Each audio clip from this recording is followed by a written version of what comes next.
Hello and welcome to this month's edition of The Player's Voice, where today we are in the birthplace of rugby at Rugby School for RPA Academy Induction Day. And this podcast this week is based all around player development and preparing for your life in rugby.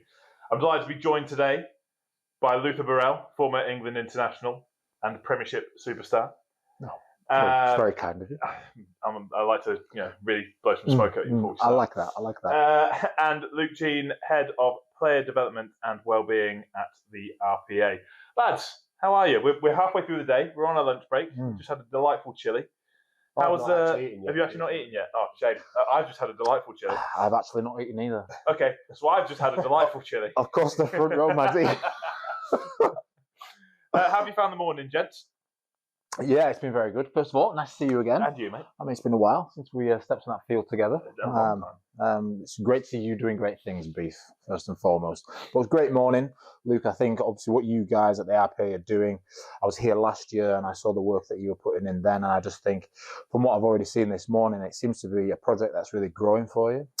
So thank you for inviting me down again and letting me be part of it, because it's really, it's something that's close to me in terms of my pillars and what I represent is giving back to the next generation any way, shape, or form I can. So, yeah, I'm really enjoying it. One thing I can't get my head around is the size of some of these lads at 18 years old. I was built like a kebab at 18. It's just a bit daunting, isn't it? It's mad. Some of these lads are giant, and it's sort of made me a little bit happy that I'm close to the end of my career than the start, because when these guys come into their own, it is going to be terrifying. But also, from a neutral perspective, entertaining. It's great for the game, right? It's great for the game. Brilliant for the game. I mean, you can see that at 18 years old, the athletic development now is so much more than it was when I was coming through anyway. I mean, it wasn't that long ago. No. Because you weren't very athletic, were you, when you burst onto the scene, mate? Oh, just straight up and down, mate. One direction. That's ball, mate. Nope. Chuck it up. Tinge of sarcasm. Yeah. So, mate, thank you for having me. And look, I've had a great morning so far. It's been great to see what you guys are up to. Brilliant. Yeah, look, it's been obviously a turbulent year, hasn't it, for rugby? These events every year are always a massive part of our calendar. From the very outset of these young men's careers, we want to obviously give them a bit of an opportunity to open their eyes to the opportunities that are ahead of them as young professionals, but also the pitfalls that they might fall foul of if they don't look after themselves. And it's an opportunity really for us to give them an insight into people who've been there and done it, like both of yourselves, but more importantly as well, the support that's always going to be available to them as professional players, as RPA members now, as young players as they progress through their careers. And of course, when the time does come to hang up their boots, and the support that continues beyond then days as well. So it's when you're coming into this as an academy player, you come through school, you're at the top of the tree in school, you're the kid who's going to be a professional rugby player, you've got the world ahead of you, and you come to this environment and you are route one, blinkers on, I'm in professional rugby. Luke, how important is it, especially in sessions like these, to ensure that players understand there are so many different aspects to being not just a professional rugby player, but to being a human as you grow up? Because I think if we liken it to most other kids of those age, they're going off to university. They might be starting in a different career. They may be doing something else, but it's that rite of passage of leaving home and becoming truly independent. What kind of things on the syllabus? I think we'll call it a syllabus for today. We're in a school, aren't we? Yeah. Okay. Syllabus. What stuff on the syllabus today do you think is the most beneficial for these young players? Well, you just hit a couple of them on the head, to be honest with you, Beef. I think for us, we recognise for these young players coming into a new environment, a professional environment, there's going to be a lot of challenges.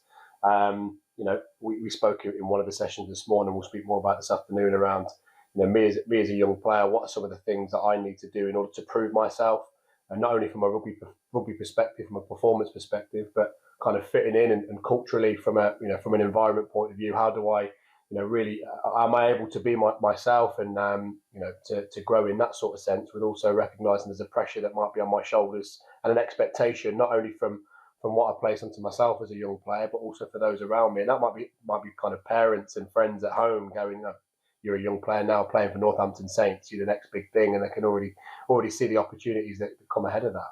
And I think from a gain line point of view, it's obviously our personal development and welfare program that exists to support players in their holistic development as human beings, as you've mentioned, is to recognise that rugby is very, very important. We recognise that, and we're not trying to downplay that at all.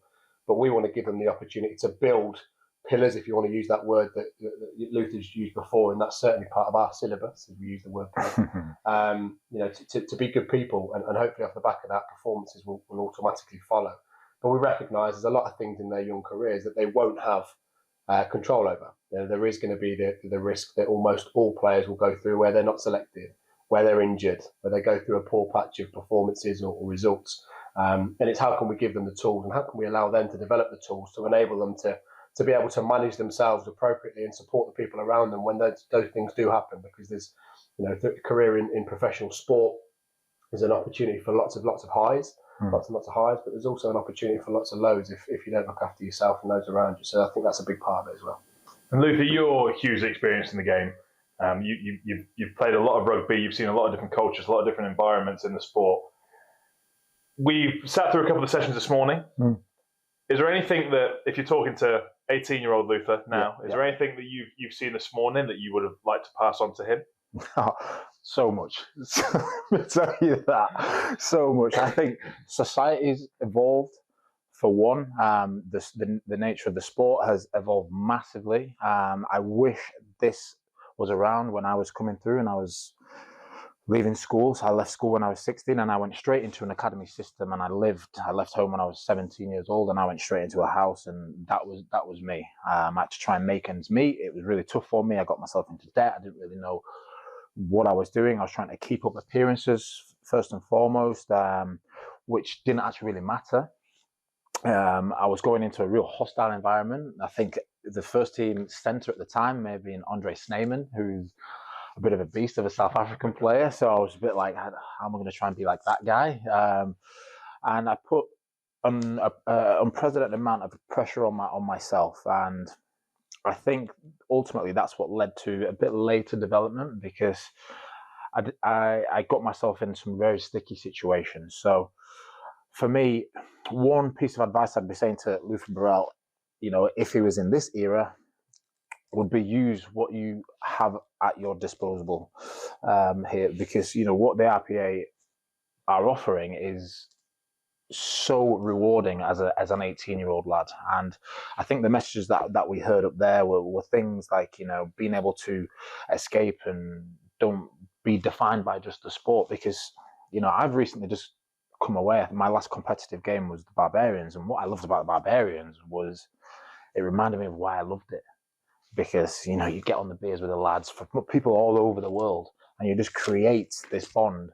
And you have to create this bond because by the end of the week you're going to be going into war. But we did it the unorthodox way by eating pizzas and drinking alcohol. And we went out there and played against you guys, I think, actually. And it really reminded me as to why I loved the game as a young lad, where I didn't really have the pressure and it didn't define me.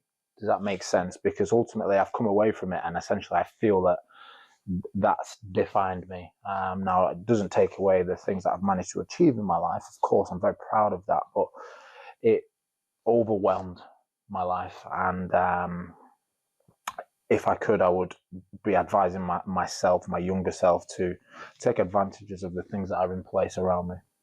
And just on the back of that, Beef, I think the other thing is that young people, we're all in our 30s now, but it's, that time from when you are 18 to when you're in your 30s goes like that. And a common message a lot of young players will say is, I need to focus on my rugby this year. I'll do that in the future. And all of a sudden the future comes along, and they then haven't maybe taken advantage of those opportunities in front of them. And they look back and go, I wish I did. So what we're not trying to do is detract away from rugby and say, this is all doom and gloom. There's the negatives that come in. This is what could go wrong. Make you aware of that, but also look at the fantastic opportunities that you get as part of the RPA, as part of the Gain Line program, through your personal development, your player development manager at your club, that are there to support you as individuals and as a collective group of people, so that when that time does come, that those things might be important. And that might be that you transition away from the game in the next 6 to 12 months. It might be that you transition away from the game in the next 6 to 12 years. You don't really know, but it's not just about the future when you're no longer a rugby player. It's how can I do things now that are going to help me as a person, as a player now. And one of the great examples of that from a game line perspective in this morning's session is one of the young lads said, one of my real key focuses this year is actually passing my driving test.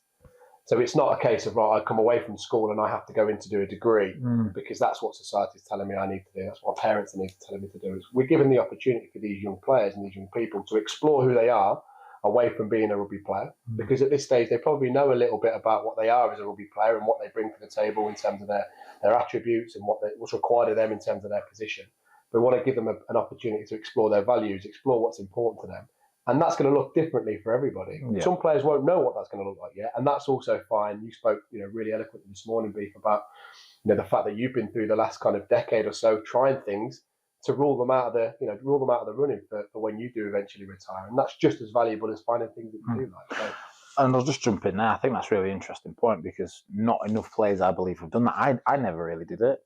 What I did do was, when we got opportunities to go into hospitality, or I was dropped and I had to go into a box and do a player appearance, etc., I networked really well. I'm a people person, and I kind of figured that out later on in my career. And that's one of the small opportunities where I feel players kind of see it as a negative. When you go into these hospitalities, or you are dropped, let's try. Okay, so what I'm going to do? Who's going to be in that box? Potentially, I could create another angle there, because people that do follow rugby are actually really willing to help, and they actually really do care. And my other point is just regarding, what you're talking about, the doom and gloom side of things. Rugby is a great sport. I mean, can't really say too much about it as of late, because it's going through a difficult period, I believe. But it's a great sport, and it offers so much. But let's be honest, it's barbaric. How many players go through their career not getting injured? As you said, it doesn't become less easy. It doesn't become less comfortable. It's a challenging sport, but what happens is you're able to adapt and evolve better, and you're able to do that with things like the RPA, but being able to have the confidence to actually go out there and seek help and use what I said before, the information that's at your fingertips. I think it's interesting here you say it, because I think these days, this crop of players over the last couple of years are probably under the most pressure that there has been in professional rugby. We've got, as you say, the game's in a bit of a dark spot at the moment. It's very much undergoing a reset, which it has to do, but these players are going to be, hopefully as part of the collective, they're going to be voicing their opinions and hopefully moulding the game into the way it should be. But social media is so prevalent now. Everything you do is scrutinised, everything you do is seen. Some of these lads have already been viral leading up to that before they've even played their first Premiership game. So it's also difficult going from being that big fish in a relatively small pond in that age group stuff to coming into a professional environment where you assume that trajectory is going to stay the same, but inevitably there's going to be a drop off. You've got to gain experience. The Premiership itself is a huge leap in quality and again pressure. What things would you say to players to cope with that pressure? I suppose there's no real way of explaining what that pressure is until they're in it, but what coping mechanisms would you give to these young lads as they're coming through this period?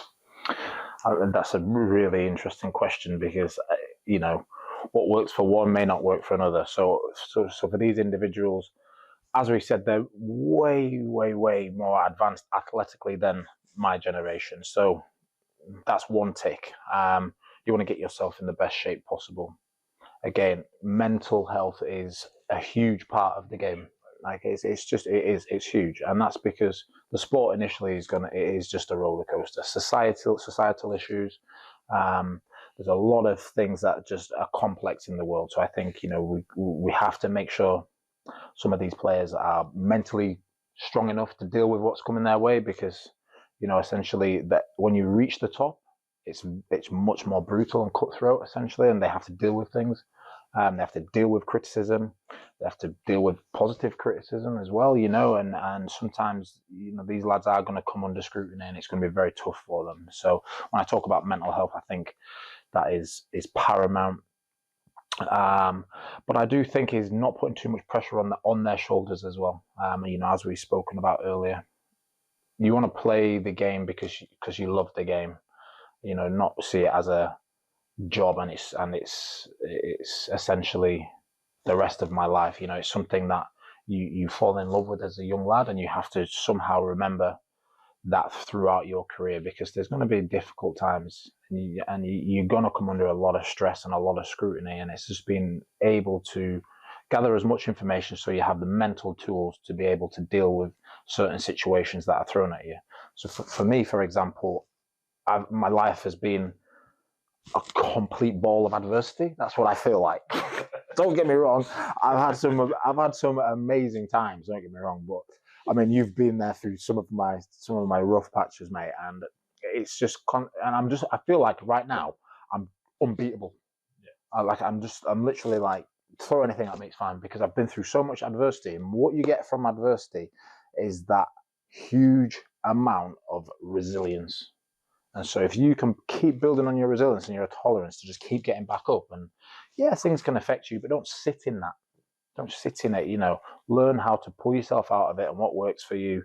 It may not work for somebody else, but the amount of adversity, like I said, builds that resilience, and essentially you feel that you can tackle the majority of things that are thrown at you in your life.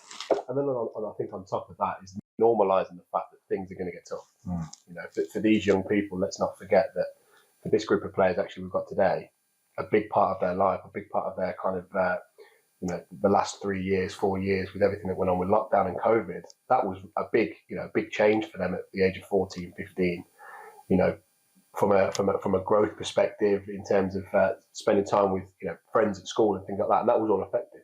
So we probably don't even know what the effects of that's going to look like at the moment. But I think one of the aspects of today is around recognising that it's okay not to feel completely in control, and actually it's an opportunity off the back of things that might be quite difficult to build that resilience, to build that that ability to deal with challenges.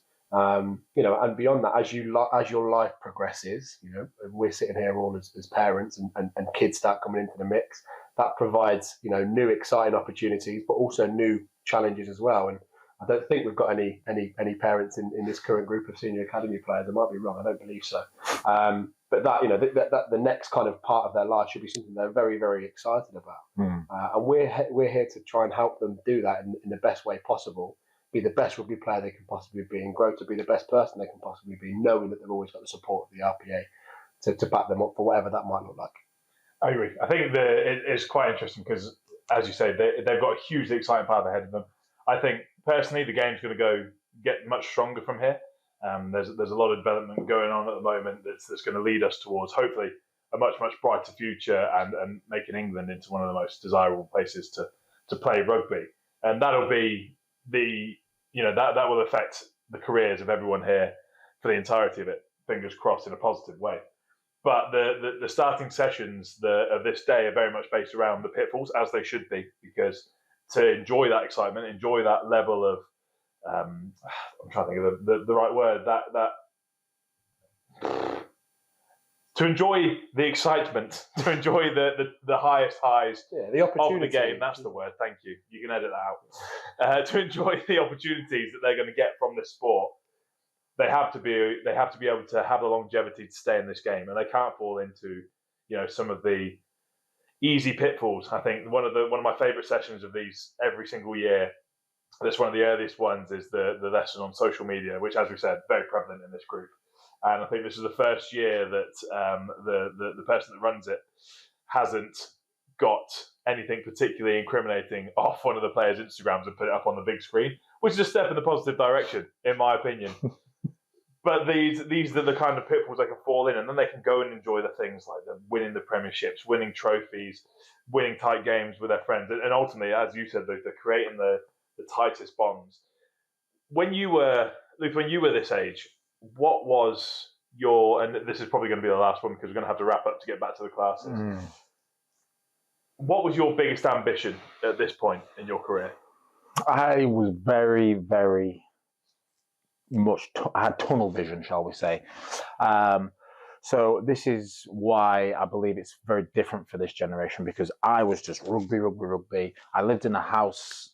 Jordan Crane was in my house. Danny Kerr was in the academy. Keenan Mile was there. And these were all unbelievable rugby players at that particular time. And I was like, I need to catch up with these guys, really. Like, what's going on? You know, these guys are playing first team rugby. I'm like, why am I not playing first team? I'm not good enough. And I was putting more pressure on myself.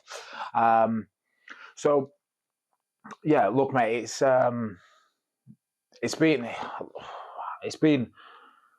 a very interesting morning from that perspective, because it's very different times. But look, for me, when I was coming through it was just all about rugby, and that's all I knew. Now, did that work for me? I believe it did, Ethan. I believe it did, because I came from a community where I didn't have much, and I knew one way for me to have a lot more was being a professional rugby player, because at that particular point, you know, World Cup had happened and rugby was really on the rise after the 2003 Rugby World Cup. I'm not that old. I was at school. I was at junior school when that was getting played. You know, so I'm not that old. But I mean, I was a kid watching the 2003 World Cup, and just to clarify, I was a child.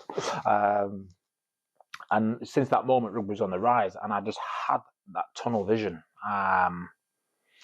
And it was because those guys had paved the way, and there was financial stuff, and I could look after my family because we didn't come from much, and my school was not the best, and I didn't have a good experience there. So rugby was my way of escaping the world, essentially. Would I have done things a bit differently if I'd had the opportunity? Potentially, yes, because I'm at the last stage now, well, the end, essentially, and you know, I'm now having to reinvent myself. I'm having conversations I probably should have had 10 years ago with certain people. Don't get me wrong, though. I'm still enjoying myself. And one thing I will say, just to wrap it up, is, you know, one thing we do have in life when you've made it as a professional rugby player is a leg up in most opportunities, right? People love the game, and people associate rugby players by being hard workers, good, genuine people, good morals, etc. So it does give us a leg up.